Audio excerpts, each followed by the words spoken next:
I hereby introduce to you Mr. Michael Veazey.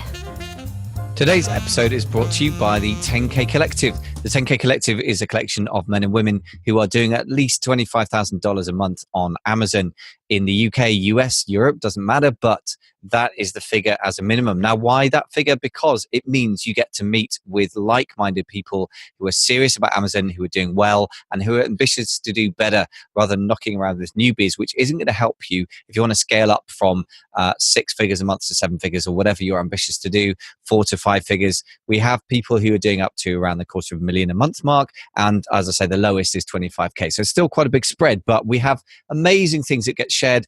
You will get 30 minutes each, minimum of 20, 25, even in a really busy month. And there's only 8 to 12 people at any given meeting. So what do we cover in the meetings? Well, we cover topics from how to stay in stock, make more money by not missing out and not being out of stock, dominating a market and the mindset needed, handling whole container loads, how to predict stock needed, for example, how to get a product on primetime British TV for free, as one of our members did back at Halloween last year. So these are not prescribed by me, and it's not a set course. It is simply what comes up, what you need to handle right now to move your business forward. It's very simple, robust format. It's doing really well. We've got great loyalty from the members.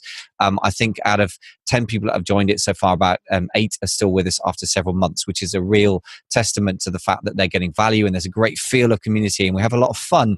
We take business seriously, but we also try not to take ourselves too seriously. We have a lot of fun. We're very open and we have a lot of serious debates that actually result in people doing stuff and taking action, like opening up in America, like going to Germany, like, doubling their orders. I mean, serious action takes place as a result of these meetings, and it's also good fun. You'll need to be able to get to London, as well as doing 25,000 a month minimum, roughly in dollars, and it's application only. So if you want to check that out, go to amazingfba.com/mastermind. Make sure you click through to the 10K Collective page rather than applying for the Zero to Hero Mastermind, which is just for those who are just starting out. Thanks very much for listening. Now, on with the show. Hello there, amazing FBAs. Welcome back to the show. This is Michael Veazey, your host. So today we're going to address an important, if not massively sexy topic, but one that people who've been working with me for a bit who have product live will normally come out to questioning, which is an extremely basic question. How do I figure out how much profit I'm making? This is not something where I'm going to give you every single step blow by blow, because that is a bit complicated. But what I can do is say that this is more complicated than it sounds up front, because Amazon is a complicated business. So I'm going to give you some parts of the puzzle. If you want to check out an accountant's view, just go to amazingfba.com/250 when I interviewed my accountant Penny Lowe about this. And this is only advice for newcomers that she came up with, and more in terms of setting things up to start with, or early days. What I'm addressing here is the people who are in the early days of actually having revenue, and they're just kind of done the whole push for selling stuff. Now they've got some statistics and they're thinking, okay, I'm not actually sure what's going on in my business. I pushed for sales. Now I need to measure what's going on. So this isn't going to give you the complete picture. Nothing that simple will, unfortunately. But I'm going to start off by really some big picture stuff. I would say you can separate accounting or bookkeeping into 3 different blocks for 3 different purposes for an e-commerce seller. And you have to do this. I believe that it's not as simple as one system that will do everything for you. Or rather, you can try and create that. But I tried to do that with my accountant when I first started off in my e-commerce business. It turns out it's more complicated than it looks, and it's more complicated than it needs to be. In other words, let me put it the other way around. You can make this simpler than a lot of us do, which is the good news. First of all, I want us to think in terms of systems thinking. I've recently reread a book by Sam Carpenter called Work the System. And I say reread almost because it's reminiscent of other things like Michael Gerber's The E-Myth and other books like Getting Things Done are sort of related. But it's really an obsession with standard operating procedures that Sam Carpenter has. It doesn't sound very sexy, but guess what? Once you've done a task a million times, you've burnt the midnight oil enough times with a spreadsheet, you start to think that actually what you need to be able to do is to outsource this stuff, or at least make it systematic so you don't mess it up next time you personally do it. So for that reason, it's a good book. And one of the things he says very simply, which I could not agree with more, is you need to set the objective first of what your system or process or a person you hire is trying to do. And all of those things, a systematic way of doing things, process, tools, online tools and a person, probably in terms of the accountant. All of those things are going to be important for your accounting. So it's going to be therefore a complex endeavor, and your clarity of objectives is foremost. So set your objective first. Why do you need to measure this thing? What outcomes do you need from this? And then create the systems that fulfill that objective. I can't stress enough how important it is to operate and think in this way whenever we get people in the masterminds. And so far, there's no limit to the size of the business where this question is needed, and it's always a fruitful question, because if you clarify exactly why you're doing something, you won't get caught up in just doing things for the sake of it, or doing things that aren't actually working, or doing things that aren't necessary, which is a bit of a tragic use of energy. So from an accountant's point of view, as I said, you can get that from Penny Lowe. This is an entrepreneur's primitive understanding of accounting. This is not sophisticated stuff, but 3 aims, as I said. So the first aim is tax accounting. It's not exactly an aim that we create as entrepreneurs, therefore not sexy, but is absolutely imposed upon us by governments and any government type agencies. So we have to do it. So we're talking either personal tax accounting or corporate tax accounting. In either case, I think you should use an accountant for this, because the consequences of getting it wrong can be rather disproportionate to the money you save by not doing it. You're probably going to use tools like a Xero or an A2X or QuickBooks. I don't know where Bluebooks came from. Maybe I should create a brand for that. So A2X accounting links QuickBooks or Xero, QuickBooks more recently, with Amazon. And that's a really excellent way of doing it. So I've done that in the past myself. It worked very well. And nowadays I use QuickBooks. Why? Because it's my accountant and her bookkeeping team are familiar with it. So I would strongly suggest you don't assemble an architecture of a system and a person that don't match up. If your accountant is familiar with a certain accounting software, as long as they know what they're doing with e-commerce, then I would suggest you go with the system and setup that they use. But if in doubt, I think Xero plus A2X or or QuickBooks plus A2X seems to be the thing that most people use that I know. Before you even worry about the tools, before you even do that, particularly your first year or two of trading, and when I mean trading, I mean actually selling stuff. So I'm not talking about the first few months where you're just researching, buying samples from China, or even ordered your first products, but you've actually need to be trading, I think, at that point, actually selling stuff. So first year of trading, you may just use a spreadsheet. So you don't get obsessed with the tools. What you need to do first is clarify what information do the tax authorities really need from you. And that's going to vary by jurisdiction. In the UK, for example, corporation tax, actually they need very, very few details from you. Indeed, it's very, very little information. The company's house return actually requires a little bit more. But just minimize that, and don't let your accountant use a system that is geared to a company doing 25 or 30 million pounds a year, which counts as a small business rather than micro business. If you've got a micro business that does 50,000 pounds in the first year, there's no need to apply a sledgehammer to a nut, and make that crystal clear to your accountant. Say, look, what is the minimum information we need to create a tax return for HMRC, the beloved tax office in the UK? And what is the minimum we need in the UK, for example, for company's house return? Whichever jurisdiction you're in, you should ask an accountant anyway, but always push for what is the minimum information. And then you don't need to collect 100,000 data points. You just need to collect data on those absolutely critical things. And then you can focus, instead of trying to do everything and getting totally overwhelmed, particularly if you're in the early days, often building an Amazon business on top of a day job, of course, and family life. So don't overwhelm yourself. Just focus on the critical things, but you need to know what those critical things are. And that means going to your accountant and asking them and getting crystal clear answers. And if they can't give you clear answers, my suggestion is work with somebody else. So typical things you're going to need are, bear in mind, corporation tax is tax on profit, and profit is the difference in value. It's not cash flow. It's the difference in value of the equity of a business. If it's a company, technically, anyway, it works this way, the equity at the beginning and end of a period. So in order to know that, you just basically need to know your opening cash balance and opening stock, and then the closing cash balance and closing stock, as well as opening debtors and creditors, so who you owe money to, your business owes money to, who it's owed money by. So Amazon might be a debtor, it might owe business money. Creditors might include trade credits, so you owe your suppliers 70% balance for some products or something.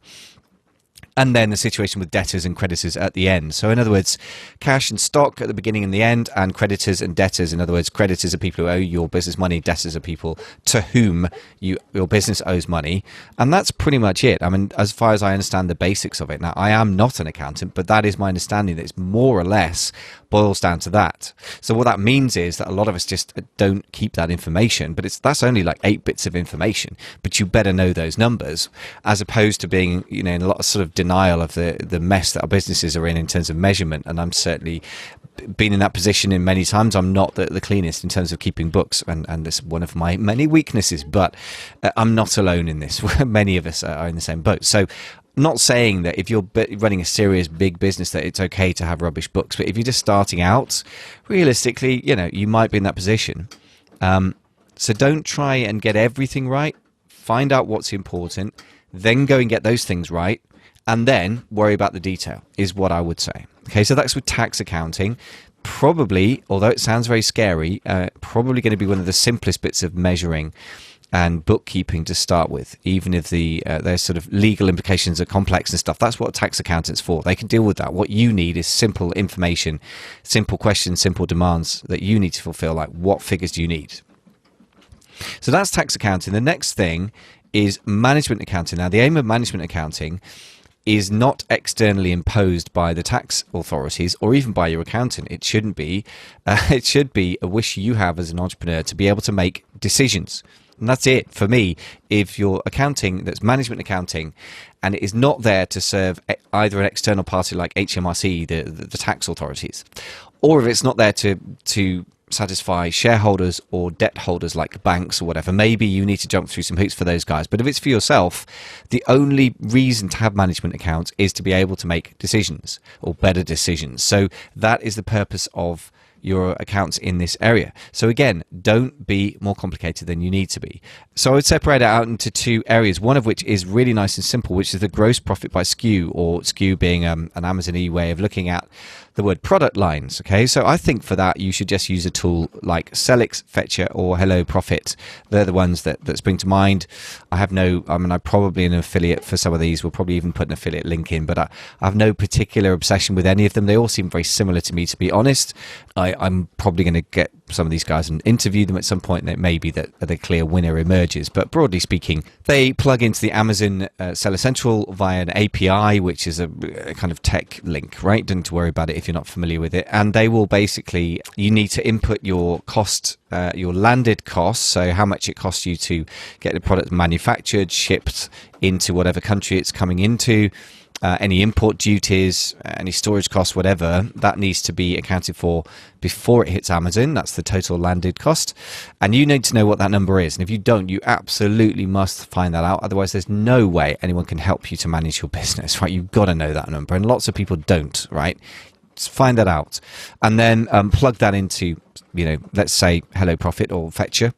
And then when products sell there, it will account for the Amazon sales costs, the sales commission, fulfillment costs that Amazon charges you, and most of those programs will also offer account for, the PPC, the Amazon ads associated with that product line, which, by the way, is a hint that when you're setting up your Amazon ads or setting everything up in your business, part of what you've got to bear up in mind see it through the lens of being able to do clear management accounting, which means that you should set up your Amazon ads either by campaign or by ad group, by separate SKUs, separate product lines. Otherwise, you're going to have very muddled together data, and that's going to make life quasi impossible for you to manage this bit. Okay, so having assumed you've done that, your Hello Profit or Fetcher should show you the profit or loss indeed by SKU, which is very important. Now, that's not the whole picture. And the other part of things that people often overlook is just simply, I'm just making a note here because I've just had an insight into how to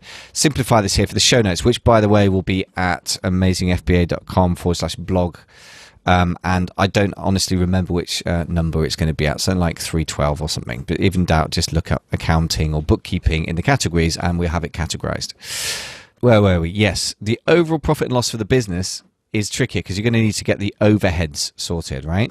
Now, there's lots of ways of doing this with Xero or A2X or QuickBooks. You are probably going to need to work with your accountant to set up a chart of accounts if you're going to do this properly. Now, the improper way of doing it is to just say this: overheads that are off Amazon often get neglected as part of the cost structures. But the simple way to do it is, if you get it all running through one bank account that is allocated to your business, you simply download the spreadsheet for that once a month and either print it off and go through it with a pen, or just add it up on a spreadsheet and just see what that total comes to you. And you're going to have things like Helium 10, maybe Fetcher, maybe the cost of an Amazon coach, maybe the cost of an Amazon course, maybe the cost of an Amazon mastermind if you're smart, and various other things that add up. Your accountant's fees for QuickBooks or whatever the programs. So that can add up quickly. And for me, the bank account download is just robust and simple and easy. So if you're in the early days, that's what I'd do. I'd use a combination of Selix, Fetcher, and Hello Profit, and the overheads from your bank account, and just try and use that as a basic guide. The Selix or gross, whatever it is that gives you the gross profit by SKU, and then the overheads come from your bank account that you download, right? And that gives you an overall approximate profit for your business as a whole, not just by SKU. And again, it's important to keep an eye on that, because if your SKUs are producing, gross profit of say 30%, but you're spending all of that money on overheads, guess what? Your business isn't profitable, and you probably need to cut some overheads. So that's the second aim. So just to reiterate, the first aim was to get tax accounting. That's really pretty much imposed by the tax authorities, but make sure you understand what the tax authorities need, and do not overkill this. If they need 8 bits of information or 4, they get those 4 bits. Make sure you know what they are, make sure you have them, but don't get 50 billion bits of information if you don't need them. Second aim, management accounting. And I think really that is about gross profit by SKU, and then that helps you to make decisions about which SKUs you get back in, and then the overheads, which tells you really whether your business can afford a certain level of overhead, and then the overall profit loss for your business. You will, by the method I've just described, get a rather approximate figure, but I think that's okay for management accounting. You don't have to be foolishly consistent on this. If you're spending hours and hours filling in spreadsheets, I think that's a distraction from your primary business as a business owner, which is to grow a business and to make great decisions about positioning, develop products, develop marketing. That said, though, you cannot be totally out of control, so compromise may be necessary. The bigger your business is, obviously the more important it is to do things properly. So once you start turning over several tens of thousands a month, I really do think you've got to hire a proper accountant, get Xero or QuickBooks set up, and set up a chart of accounts correctly with the accountant. So there's a couple of different options there, but what I would say is there's no point in setting up an over-complex system if you don't understand it and can't use it. That's a waste of time. It's got to be usable by the entrepreneur. Otherwise, it's not going to be a management account. It's pointless. The third type of accounts, which are really linked to the management accounts, are the projected accounts. So this is not just what's happening recently. So tax accounting is historical, if you like, though.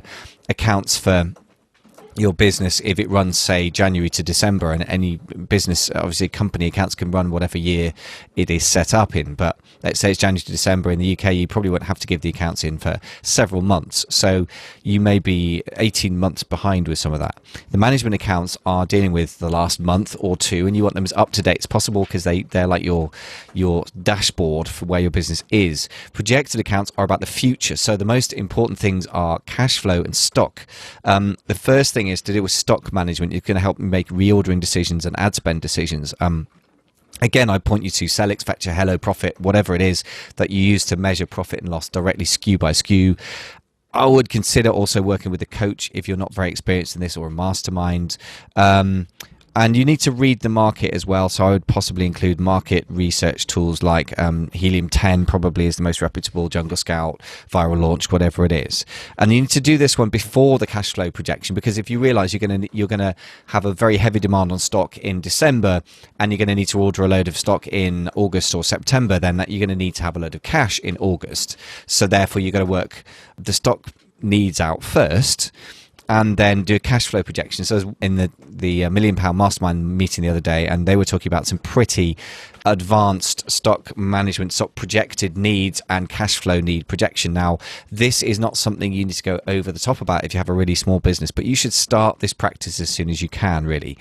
So do the cash flow projection after the stock projection. And again, if you can, use an accountant and talk to experienced sellers as well. I mean, whether that be a coach or mastermind members. And if you're not that big a seller yet, then you're not likely to get to hang around with really serious sellers, but you might. It depends on the mastermind deal structure you're in, but you may have to pay somebody to just get some advice. I would also talk to an accountant. I would do both, really, because accountants have a certain way of seeing the world, and other entrepreneurs have a certain way of seeing the world in the e-commerce. And I think you kind of need both lenses to look for, really. Spreadsheets are probably okay for this. People seem to use spreadsheets.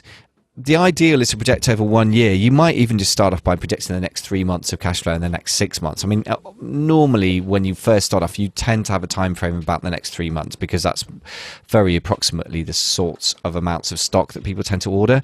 So I think you should project out 6 months minimum, because you may find there's a big crunch a couple of orders ahead.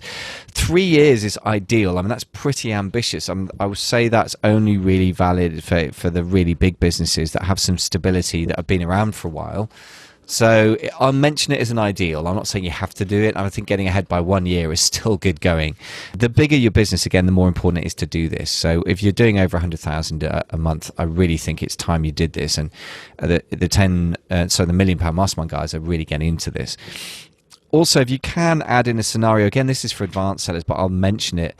Add in a scenario for projected growth, as well as then better than projected growth is important. So if you're going to sell more stock, you have more need for cash flow. So if you're going to sell more in December, in the big month for most of us, you're going to need more cash in August, September, or possibly earlier when you're placing your orders in China, assuming that's where you order from. But even if it's somewhere else, it's going to be a similar scenario. So it's important to try and cash flow out, as people put it. It's a strange verb, to cash flow or to project the cash flow needs of a pretty good month in December, or whenever your big sales are going to be, and a really big one, and make sure that you scenario plan for that. And then if you need extra cash injection, you may need to go to your bank for a loan, but at least you've shown them that you projected your accounts. And trust me, when you go to a bank, I have lots of experience of this, but lots of the members of the mastermind have, the better prepared your figures are for where you are currently, the better prepared your projections are, realistic but reasonably optimistic is where I would pitch it normally, then the more likely they are to take you seriously in terms of your request. If you come with completely messy books and they feel like they're rescuing you from a disaster, or they would be, guess what? They won't rescue you. They say banks only lend money to people who don't need it. And there's a nasty truth in that. But guess what? You need to go to the bank before you need it. When you don't need it, but you think maybe you will need it, that is the time to go to the bank. When you've actually messed up and nearly run out of money, begging your bank account to extend an overextended overdraft, that's not a great time to do it. We've all been there a little bit, but the more you can look ahead, then the more you can avoid that. I'm just going to mention very quickly working with an accountant. Again, if you want to check out the interview with Penny Lowe, episode 250, amazingfba.com/250, I would say number one, they need to understand the small business. Talk to them frequently and make sure they understand e-commerce. They need to understand e-commerce. If they really have no e-commerce background, I think you probably need to find a new accountant. If they have something of a grasp of it and you know them already, they've been working with you for years, okay, maybe they're a good compromise, but make sure they understand the nature of the beast. And guess what? If you don't understand it and the accountant doesn't, you're kind of at a loss. You may just need to get a new accountant, I'm afraid. One thing that I think is critical for an accountant is the ability to explain to you in layman's terms what things mean. And communication is really the key. The first of all, as my coach Jason said, Jason Miles, guess what? Well, none of us spend enough time speaking to our accountant. Generally speaking, if in doubt, you should speak to your accountant, and more often, right? The accountant needs to be able to explain in layman's terms what things mean. But equally, you need to set them clear goals for measuring and what outcomes you need. And if you're not clear on outcomes, that's your job as an entrepreneur, to clarify what do you want. That's your job. Then to ask them how to measure, how they, as the accountant, can be part of the picture, contributing to what you want. For example, you want massive business growth. Great. They're not a bank, so they're not going to lend you money. They're not a manufacturer. They're not going to manufacture goods. They're not a marketer. They're not going to make you pretty adverts or beautiful. They're not a photographer. But what they can contribute is clarity about your current position, projection based on the current position and recent past, and projection about stock, and projection of cash flow needs, and their advice on this based on their experience of either e-commerce in particular, which is ideal, or small business in general, which may be good enough. So don't abdicate your responsibilities as an entrepreneur to do two things. Number one, set objectives for your business. Know what you want. Know what your business wants, if you like. And number two, ask for help from specialists in how to achieve that. So an accountant. how to do that. And then it's up to them to actually be able to explain it to you in layman's terms. And some people are very good with figures and spreadsheets, but they're not great with people. People who are good at both aren't so common, which is why I think you need to pick your accountant carefully. So that's it, really. I mean, what you do with the measurements, just a quick reminder of the STAR principle. You've got to evaluate everything through this lens. I think really the STAR principle is very simple, like market positioning of products. If you've looked at things at the strategic level, then the profit and loss feeds into that. So don't be driven by your profit and loss. Use it as a very, very important metric by which you drive, right? So driving a car is done by you making decisions and implementing them through the steering wheel, the choice of gear, the accelerator, the brake, whatever. Your visual awareness of the environment, your awareness of the speed via the speedometer and whatever other instruments you use, the temperature of the oil, whatever, are also important things to feed in. So overall, though, profit and loss is a very important thing. Most of us need to be more aware of it, but you don't need to be hyper driven by it, right? So the overall thing I would say that's more important than anything else is the positioning of your business. If your business has cash cows, which are very dominant products in a low growth market, but they make good, valuable contribution to your bottom line, you should use those to fund the star products being in high growth markets, and they're the leader. So those are the things that are really going to grow your business. But equally, if you discover your products are dogs, that is to say they're a low growth market and they're followers, it's probably time to divest, i.e. they are not making much profit. That's one of the ways it shows up in your profit and loss. So don't forget that the ultimate job of your business, I think, is really to find and grow star products, and your accounting needs to help you with that. But I don't think you should get distracted by just the short-term numbers. If your products are profitable but they're just barely profitable, and they're borderline and they're hard work to sell, and you have other products that sell really well, don't latch on to every last bit of profit and obsess about that. Try and allocate resources to where they are going to be most fruitful, which kind of is the halfway house between accounting and broader financial question of investment, if you like. So I suppose that's why I bring it up. Forgive me because I know I'm adding something else confusing into the mix here, but I just think you've got to put things in context. Whatever your profit and loss tells you, it's got to be part of a strategic approach, right? So we've tried to clarify the three types of accounting that I'm aware of, or bookkeeping, whichever you want to call it. Number one, tax accounting. That's fairly straightforward in a way. It's imposed on you from outside, so it may or may not be straightforward, but the amount of decisions you have to make as an a business owner aren't huge normally, relatively speaking. Second one, management accounting. That's much more your province as a business owner. And the third thing, projected accounts. Keep it as simple as you can, set clear objectives, get a great accountant who can also explain stuff. That's hypercritical. Communicate with them. That's really critical. Set objectives. That's critical. Clarity is power, as they say. But then lastly, do not forget to integrate your accounting into your overall business strategy. And I would say that there is no great accounting system that will save your business from lousy positioning.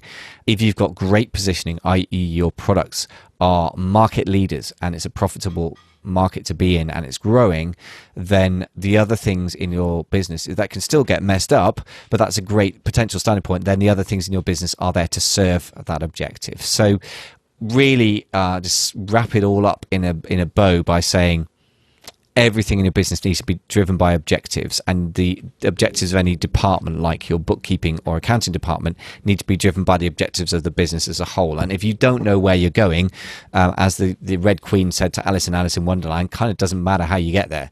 The first order of business, I believe, is to decide where you're going, and only then should you worry about measuring how close you are to getting there.